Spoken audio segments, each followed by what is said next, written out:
Luka, how does it feel to be up 3-0? No team has ever come back from a 3-0 deficit in the finals. How does that feel? Don't even say it, man. But it feels great. But we gotta think about next game. Gotta play with the same mentality. They're not gonna go away, no way. So we need to prepare for the next game. We just gotta think about next game. You guys do in the fourth quarter that'll hold them to 20 points. Execute our game plan. Me and Kai have the ball. Everybody contribute. PJ with the big three, Gafford with a big and one. So everybody that was on the floor did amazing. Luka, late in the game when it's close, you've got you've got Kyrie. What's your feeling? What's your confidence like in those situations? A big confidence. We have, like I always say, great team. A lot, not just me and Kai, other players on our team are capable of making that shot, whatever it's a three or a layup. As you saw, like I said, PJ with the big three, Gaff with an amazing and one. So we have big confidence in ourselves. You got a little rest there to start the fourth quarter. Kyrie was cooking at that point. What are you thinking as you're watching that? I got rest. Early in the fourth. Oh yeah, about 2 minutes. Right, where Kyrie scored like 7 points. Yeah, it's unbelievable. That's why they call him, some people, Mr. Fourth Quarter, right? Just amazing. He scored, what, 33? And how many he scored in the fourth? 12. Felt like 20. Yeah, it's amazing, He's born for this situation. He's born for the clutch situations. So we just give the ball to him. Luka, when Derek went out with the head or the neck injury, it changed the kind of complexion of y'all's defense at that point, especially when Gafford got his third foul. Do you have any concerns about that going forward if he's not going to be able to play in Game 4? We have to have next man up mentality. Obviously, he's an amazing player. He helped us so much in these playoffs and in the regular season. Obviously, we're going to miss him if he can't play, but we got to have next man up mentality. Luka, you guys, for obvious reasons, look happy coming off the court, and you're obviously uplifted now. But I wonder how hard it might be to kind of keep an even keel, with the work not being done yet. Shouldn't be hard. Obviously, we're up 3-0, but we just gotta focus on the next game. Just like if it's 0-0, we gotta think it's 0-0. We gotta go out there because they're not gonna go away easy. Luka, good day for Slovenian sport. Who's bigger, you or Pogačar? Sorry? A good day for Slovenian sport today. They won the Giro. The Giro d'Italia. How do you explain this tiny little country? Yeah, we are a little country, but there's a great sportsmen all around our country, so we're proud. Luka in the back here, sorry. I'll hide it over here. I'm just wondering, Kyrie has obviously been to the finals before. He's won a finals. How much have you learned from him, just going through these playoffs and the way he performs in these games and throughout this partnership you've formed? A lot. Just right now, we were winning by 9, the last possession. I told him I'm tired, shit.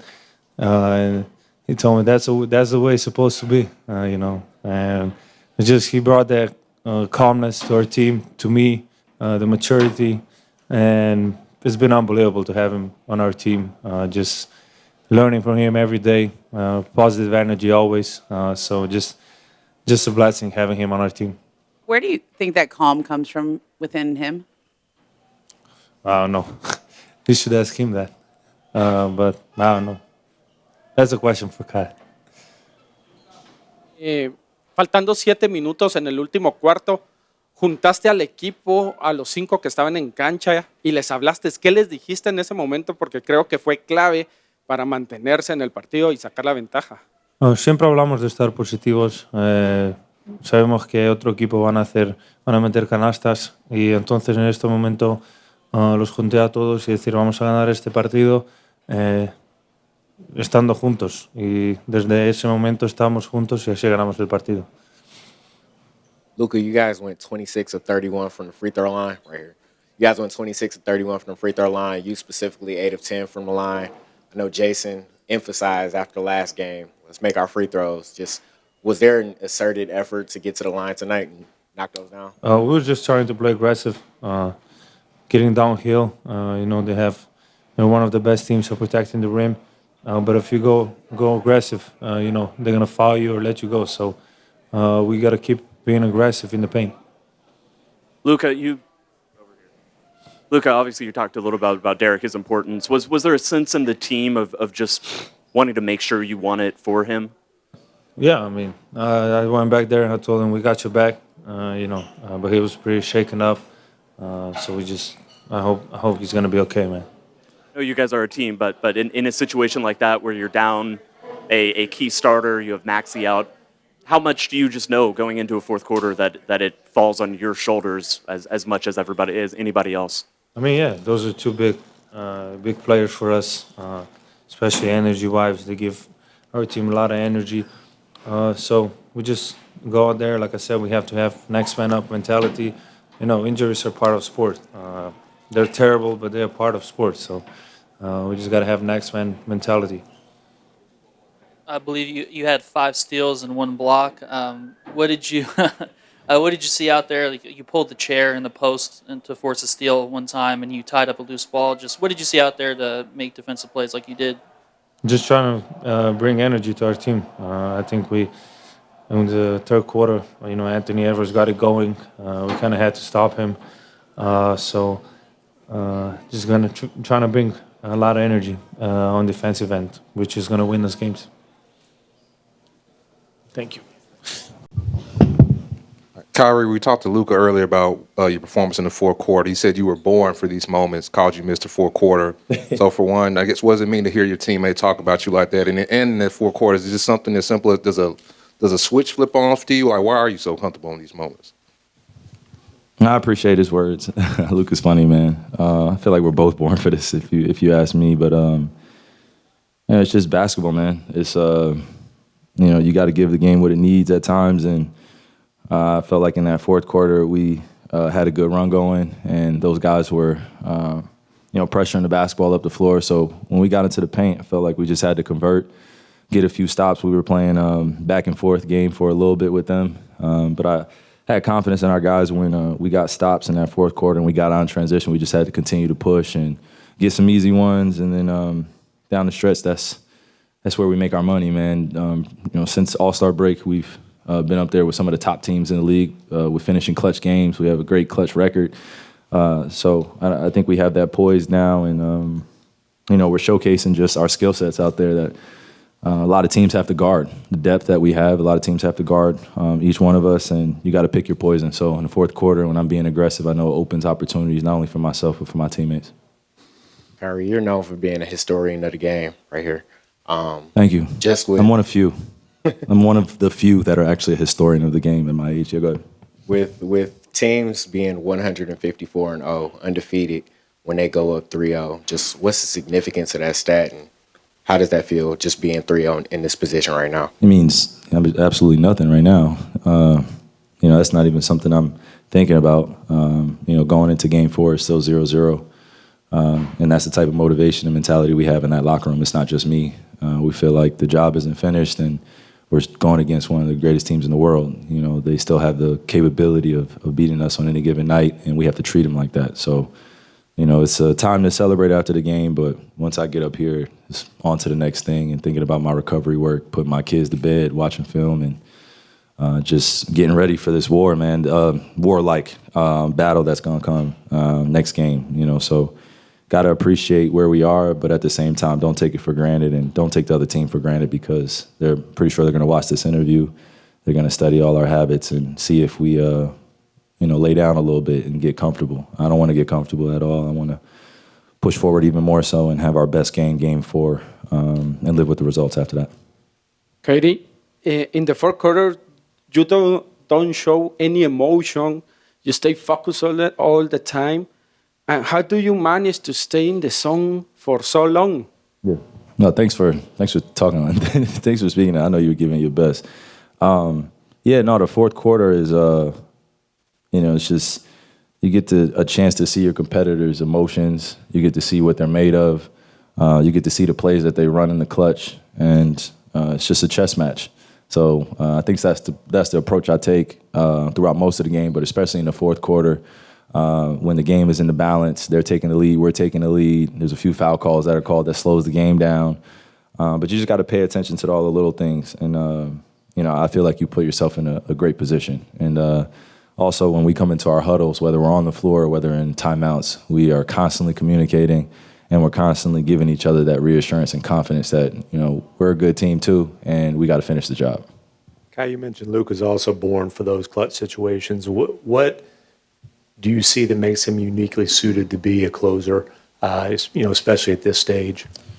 I think he's shown it over and over. Whether he's made them or missed them, he's taken them, and that's the confidence you need to have, especially in those clutch situations. You got to have that confidence, and you can't be thinking about anything else other than your mechanics and your fundamentals, and putting us up ahead to give us that separation, to give us that peace of mind. So when he's getting it going and he's making threes, or he's driving to the basket, and he's getting to the free throw line, and it creates opportunities for all of us. And when he gets it out in transition, he starts going, and we see Luka get up, down, and get into his Luka sprint. That makes a big deal for us, and it makes a big difference for us, and makes my job a lot easier, especially when I'm coming in transition and those guys are a little tired. So, again, we don't play your turn, my turn, but when we get those opportunities to push in transition or get Luka ISO on the wing or at the top of the key, it's our time to take advantage of it.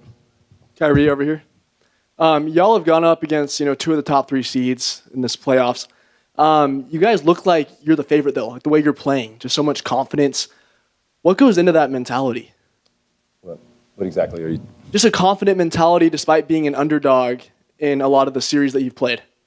If you look at our regular season, I don't think it tells the whole truth of who we are, or who we were. I felt like, the second half of the season, everybody got to, kind of see what we were made of. But if you look at the beginning of the season, we were on pace for having a great season still. I think we would have finished 1 through 3. That's playing hypotheticals, if I don't get injured, or if Luka's not laboring a little bit, or if we don't go through kind of those big transitions that we had in the season where we had lineup changes. So I take all that into account when I look at who we are now. We've grown over the past few months. This has been a journey for us, and I like to think that being in 5th took some pressure off of us coming into this postseason. Everybody was looking at the top 3 seeds, so I felt like we snuck in there a little bit and surprised a few teams. But the guys in the locker room have always had that utmost confidence in one another, and when we started getting into some tough games and we were able to battle it out and come out with some wins, I think that really sparked a new confidence for us. Guys making tough shots towards the end. I think you guys remember that Cleveland game, right? We, now it's in Cleveland history. It had to be against me, but I look at my teammates and I'm telling them, I was so pissed we lost there. And but I want them to remember that, what that felt like, where we took our foot off the gas pedal a little bit, and then Max Strus hits a 59-footer, breaks our heart, then we go and lose in Indiana. So some of those moments, I think, that could have broken our team really made us who we are, and I'm grateful for these guys just continuing to battle and our coaching staff getting us prepared and upper management doing a great job just feeding us confidence. So it's a full team effort. Kyrie, hi. You've been in the game quite a while. You've been around great players, great teams, and just at this point in your career, your kids? Yeah, go ahead. Are they good? Yeah, they're good. Okay. At this point in your career and just honestly in your life, what do the Dallas Mavericks mean to you, from the coaching staff to the guys that you get to call teammates? I feel like it's a great chapter that's being written right now. I'm enjoying every step of the way. I'm not taking anything for granted. I'm enjoying the hot weather right now. I'm enjoying the Dallas community and the fans here. And, we talked about this early in the season, just how much I felt embraced. But I think it's going a little deeper than that. It's really helped me grow as a human being and find my peace out here. It's good to breathe fresh air, get outside. It's seasonal depression is real when you're growing up north. I spent 12 years in the Eastern Conference, in 3 cold cities that deal with 4 seasons. So you come out here and you're able to get outside and ground yourself a little bit more and spend some time with your family, watch your kids run outside, and wife's happy. They know what they say about a happy wife. Happy life. So I don't take those things for granted. It comes with it, and we're laughing about it. But on a serious note, I've just been able to grow and understand that all these things don't happen without a lot of the work that goes unseen. You know, just doing the inner work, doing the spiritual work, and enjoying the game and putting that in perspective as well. You know, feels good. Kyrie, over here to your right, thank you for your time this evening. We've talked to you about being a leader on this team, right? A multitude of times, so it's not a new conversation. I love it. I love it. Well, how do you navigate the complexities of being a leader? Because we know it doesn't always look the same way every day. How do you navigate knowing when to push, when to pull, and everything in between? I mean, we throw around that word leader and leadership so often, especially in this industry. You know, I genuinely feel like, you know, leaders are chosen sometimes, but leaders emerge out of the group too. And, you know, when you get that role or people start calling you a great leader or start asking you about leadership, you got to understand that when you're in that position, failure is going to be part of it. Making mistakes is going to be part of it. And, you know, almost like embarrassment is part of it too, because sometimes you're going to get it right and sometimes you're going to get it completely wrong. So I think I've come to a place in my life where I've just accepted it. You know, this is what comes with it. You know, the thing that I always think about when I am leading the guys with some of the other leaders on the team is just protecting them and allowing them to fail too and feel what pain feels like too. You know, so I think all these words that we're throwing out are just words, but when you're in the middle of it and you got to figure it out, and you don't have it all figured out, that's when you're made. You know, right there. So it feels good that I have the support system, though. I'm not doing this alone. It's never a lonely job. I used to think leadership was just about me, and taking on the brunt of all the responsibility. No, that's not even close to it. You know, you got good people around, good family, good friends, and they love you unconditionally. Anything's possible in this world. Kyrie, it feels like especially since the trade deadline, that you guys keep finding new ways to win. You know, you learn to win with defense. You learn to win when players are out. The first two games of the series, you know, you learned to win even when you weren't hitting threes. You know, tonight you guys lost. You know, didn't have Derek Lively for a lot of the game. You know, Jason Kidd said it was going to be about shot making down the stretch. Is there a through line that, you know, runs through all of this, you know, ability to keep finding different ways to win, even if it looks very different than the A through line? What do you mean? A through line or a theme? Like what's the cause? In this roster and this team.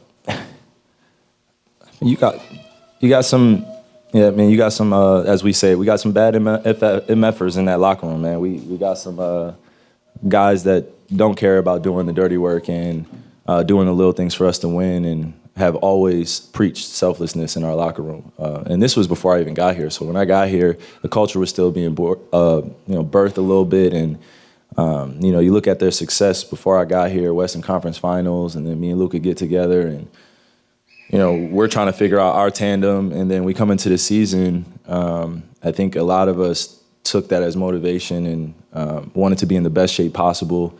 And I think that's what's allowing us to be in the situation or the circumstance we're in now. We're in great shape. We're conditioned mentally and emotionally. And, you know, we've worked on our strategy since the All-Star break.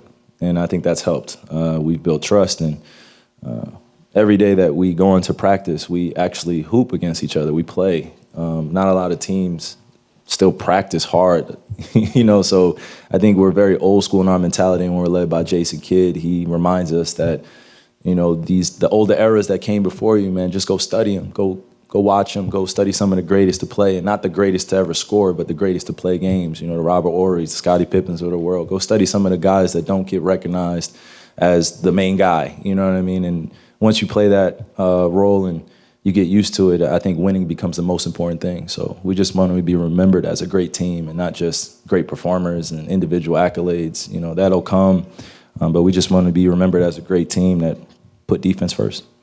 Kyrie, I was asking Jason about kind of what makes you and Luka work so well. And one of the things he said was your willingness to be kind of a second, to be a 1B on this team. Is that a role that you feel like you've always been? He said a 1B? A 1B. Okay. Well, is that a role you've always been, you know, comfortable accepting, or is experience, age, all you've gone through made fitting into this role a little bit easier?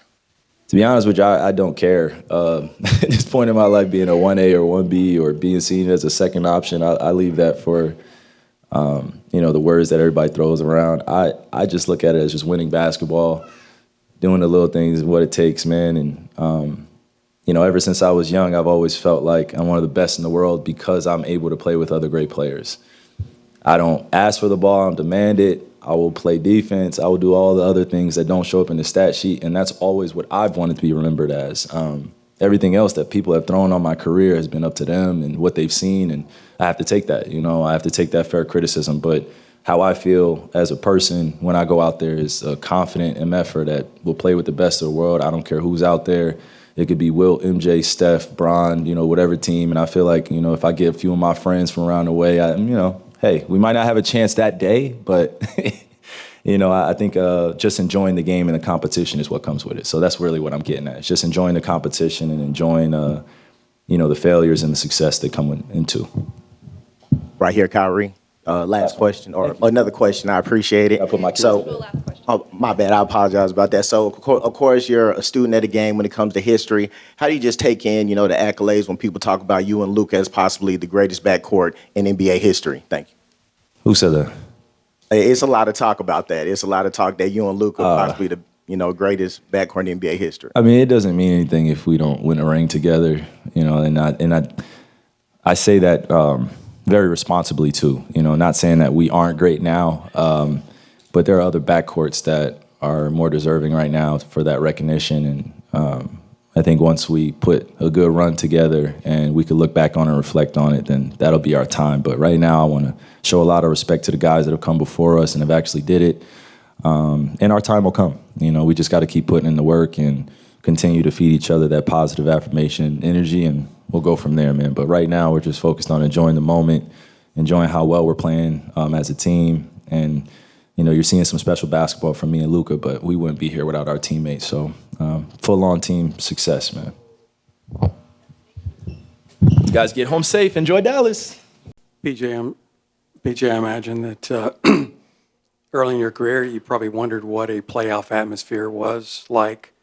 What did you think of tonight's down the stretch, especially when it looked like it was clear that you guys were going to win? Man, it was a bunch of love from the city of Dallas. I mean, it was great. I mean, a great atmosphere. It made the game easy for us to play. All the fans, we love you guys, and just credit to you guys for coming out and supporting us each and every night. Just your thoughts now. You're being 3-0. We all know the numbers on the series when a team's up 3-0. Just how good you feel about how this team is playing and what your position is. We're together each and every night. We have each other's back. It's the next man up mentality. I hope the best for D Live, but I mean everybody stepped up and played big minutes. We were together on the defensive end, and that's what wins games. PJ, you mentioned Derek. Just with him going down, how did that invigorate the group and just wanting to kind of get that win for him? It gave us a boost. I mean, obviously he's been big for us throughout the year, so I hate it happened to him, and I just want the best for him. Hopefully he's doing all right, but just his energy and spirit definitely helped us get this win tonight. And you hit another corner three. You've hit that shot time and time again throughout the playoffs. Just talk a little bit about the work that you put into that shot and just being ready when that time calls upon it. I've just been working on it. I mean, since I got here, that's been the biggest shot I've been working on. So just trying to take it with confidence. I mean, it's a shot I can hit. So just credit to my teammates for putting that confidence in me, and I'm going to shoot every open one. Jay, right here in the center, congrats on the win. You've talked about a little bit how much this playoff atmosphere is different and kind of new territory. When you think about the game of basketball, you've been playing it since you were yay high. Has the level of appreciation changed over the years, or has it been consistent? I think it's been consistent. I mean, you always appreciate the game because, I mean, anything can happen out there on any given night. So I think I'm just blessed to be able to be here in this position as well as all my teammates. So we don't take it for granted, and we try to go out there and play our hearts out each and every night.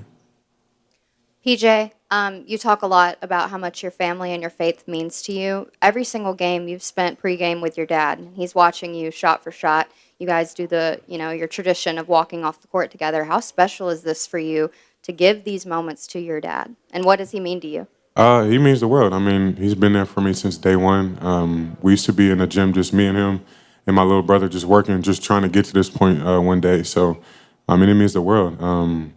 He's been a big role model. He's been there each and every step of the way. He's my agent. So he's a mentor for me. So he pretty much means a lot to me, and I'm just glad he can appreciate everything as well. How special were Kyrie and Luka in the fourth quarter, and how does that just make your job easier when you can just rely on those two superstars to close a game like this? I mean, you said it yourself, they're superstars, so that's what they do. We expect them to be special each and every night, and they show up. So they make the game easier for all of us. They bring so much attention, and it opens the floor up for everybody to hit open shots and get easy lobs. PJ over here. Before the series, I asked you, if the Timberwolves were favored, and you told me, no, like you guys think you're the favorites. You've proven that. You're up 3-0. So just how does that mentality help this team? We don't feel like we're underdogs to anybody. We just try to come out and play our game and just make the right decisions each and every time, and the game will go our way. So we just try to be aggressive and just play great Mavs basketball. PJ, multiple times you've said that being a Dallas Maverick was your dream growing up. What about Dallas so far? It's only been a couple months, but does Dallas feel like home in a basketball sense, and what have you loved so much about playing for the Mavs? Just the way the city embraces me. Everybody's supportive. Everybody's there for me each and every game. Credit to my teammates, credit to the fans. And it's just been all love since I got here. So I'll give anything for this team and this organization, and it's just great to have that same energy from the fans as well. Just how has the lob been so effective? I mean, well, obviously Luka and Kyrie throw it pretty well, but what's the connection there between you guys, your big guys, and them? Our big guys do a great job of getting in the right position, and obviously Luka and Kyrie, they're just special players. They, like I said, they bring so much attention. So you have to play them, otherwise it's gonna be an easy 2 points. So the lob is pretty much there each and every time. Thank you, guys. Coach, when you just when it's the fourth quarter and you see Kyrie and Luka doing what they're doing, I mean, is it just for you? Do you just can you sit back and enjoy it? Are you still locked into the game? What's it like from your perspective watching it perform like that? Locked into the game for sure, but also the trust that we have with our quarterbacks. When you talk about Luka and Kai being able to make the right decisions, and I thought those guys did a great job with the pace in the fourth of being able to run when we got the miss or rebound. And then just talking about winning the fourth. The game was tied at the end of the third. Everybody just stayed together. We got some great stops.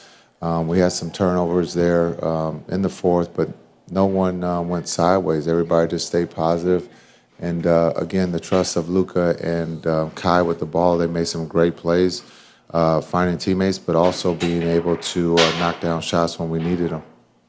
This is just my assessment. When I look at the ball movement, the space, and the defensive rotation, it seems like you've been really coaching at a high level. I'm curious, just how much do you think you've grown as a coach since you got in Dallas? Yeah, as much as we talk about players, coaches grow, coaches get better. The more time they're around the game. For me, I'm trying to get better each day. Watching film, coming up. My staff has done an incredible job of getting the guys ready. And so, for me, when the season's over, I'll look back to see what I have to improve on. But there's always growth for a coach and players. But we talk about the players. This is a players' league, not a coaches' league. JK, what's the concern level with Lively at this point? And it was announced a neck sprain. Yeah. Are there any concerns about a concussion? No.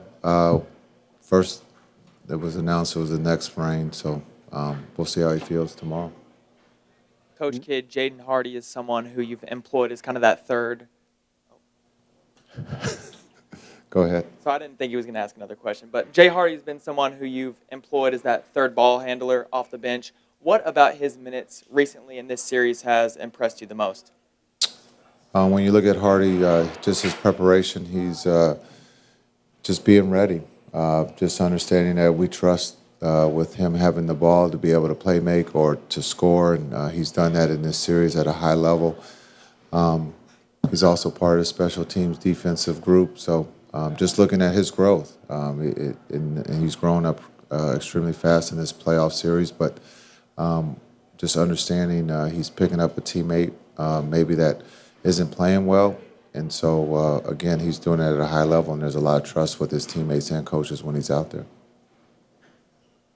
Hey, Jason. Anthony Edwards got hot in the third quarter, but in the fourth quarter, y'all were able to hold him to 4 points. What was your assessment on the team's defense in containing him late in the game? Yeah, I thought the group did a great job. He expended a lot of energy in that third, and we felt we were in a good seat, even though we gave up the lead. It's tied. He played almost the whole game. Ant's an incredible player. He's going to put a lot of pressure on your defense, and he did that in the third. I thought again in the fourth, the group did a good job. Team defense of trying to make it hard on them. And again, we got fortunate that they missed some shots, and then we were able to capitalize that on the other end. And you always talk about the leadership of Luka and Kai. How do you, as a coach, balance, between letting your leaders lead and then also stepping in and giving guidance to the team? Yeah, I think there's a lot of trust when you talk about Kai and Luka with the quarterback situation. I've been in that seat before, and the coach trusted that I was going to do the right thing. When you talk about those two guys as winners, they want to win. They want to help the team. I think when you talk about Luka putting pressure and trusting his teammates, Kai again turns down a shot and goes, to PJ in the corner for a big three. And I thought that was when the run started. But my job is to inform them what I see and try to put those guys in a position to be successful. But they do the heavy lifting. I get to sit there and watch. And so, but they're doing it at a high level, and we got to continue. We, again, haven't done anything. This is the first of four, and we're only at 3. Jason, Lively is such a big part of this team. How did you guys make it through the night without him, and how did you think Dwight did those 7 minutes he was out there on the court? Yeah, I think it's always been, you've been around this group all season. Next man up. Injuries are part of the game, and I thought DP did a great job. Understand we went small there for a little bit, but I thought DP came in, hadn't played in a while, knocked down some free throws, was aggressive on the defensive end, had a good look on the offensive end, didn't go down for him. But if Lively's out, DP's going to be ready to play, and we trust him. What did you guys do from a defensive standpoint there in the fourth quarter when you held them to 20 points?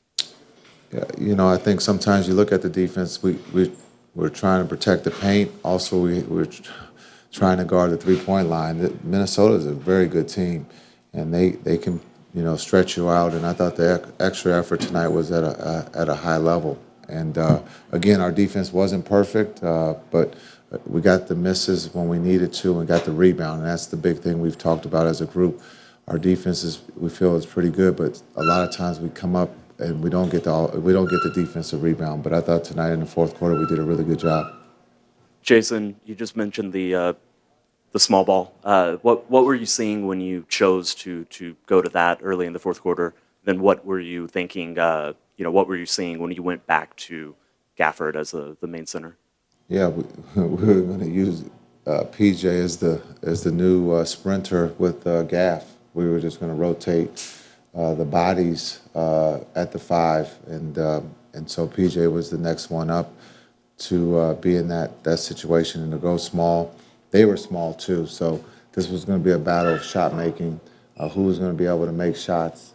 Rim protection wasn't quite there for both clubs, so for us it was just a matter of being able to knock down shots, and we were able to do that in the fourth.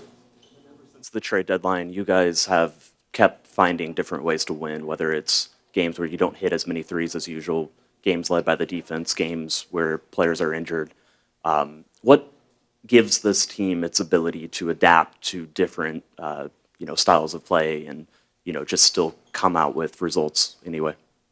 I think it's just the trust. I think when you talk about that locker room, no matter who's on the floor, Hardy, PJ, D. Jones, Exum, Timmy, whoever is on the floor, they trust each other. And I think being able to have that trust, D. Jones didn't mean to throw it out of bounds, but we got the stop, and he threw it out of bounds. But the energy of the group felt like we can get another stop, and that's what's the beauty of this group in that locker room, is that we didn't get a shot, we didn't get points, but we truly believe that we can play defense, and that's kind of cool to see. Coach, over here. Y'all have made it clear that you don't You're not going to worry about what people have to say. You guys just have your confidence. You believe in your ability. How much has that impacted this 3-0 series lead so far?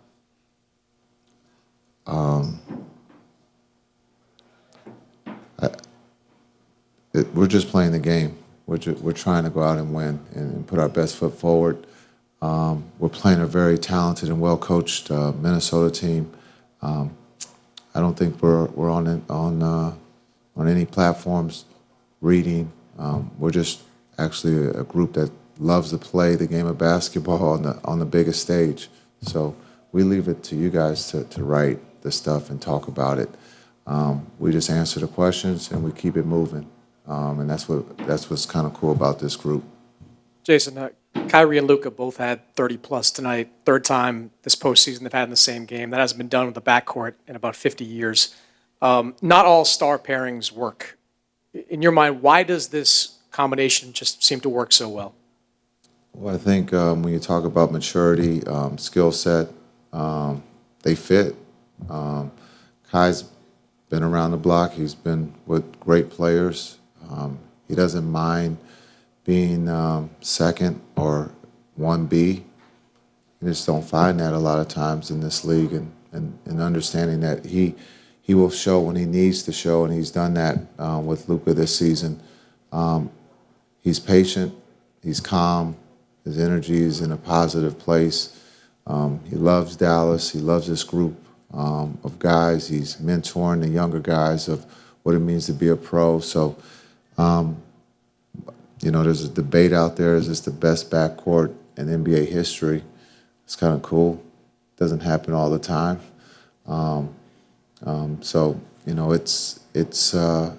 It works. And for Luka, his skill set is like no other. I mean, he's pretty good too. And he's not afraid of the moment, but he's not afraid to being able to go to Kai and then understanding what he draws on the floor. You're not going to leave Luka, so that means it's a numbers game, and it's 4-on-4. And in this league, offense, when you're playing 4-on-4, the offense has the advantage. And so you look at coming down the stretch, make or miss, we got great looks with our quarterbacks being able to decide that. And it wasn't, that Luka wanted to shoot them all. He had his opportunities in game 2, and tonight Kai steps up and makes some big shots, but Luka also made some big shots. But just the trust that they have in one another is really cool to watch. Coach, this group has been particularly composed in different scenarios and closeout games throughout the postseason. What in your mind has enabled this team to keep the composure? And with your biggest closeout game yet, does the message there change at all? Yeah, I think composure, poise, the truth. We always speak the truth to one another, and it doesn't happen a lot of times in this league. So to be able to speak the truth and for them to be able to handle the truth in the moment and to be able to move forward. But the poise of this group and energy is at a high, and I haven't seen that a lot in this league, and it's a beautiful thing to see and to be involved with. So when you talk about the poise and the trust that they have in one another on the defensive end and on the offensive end, it's not about who scores the most points. We know Kai and Luka are going to do that, but they're not afraid of Exum or PJ, taking a big shot to win a game. Thanks.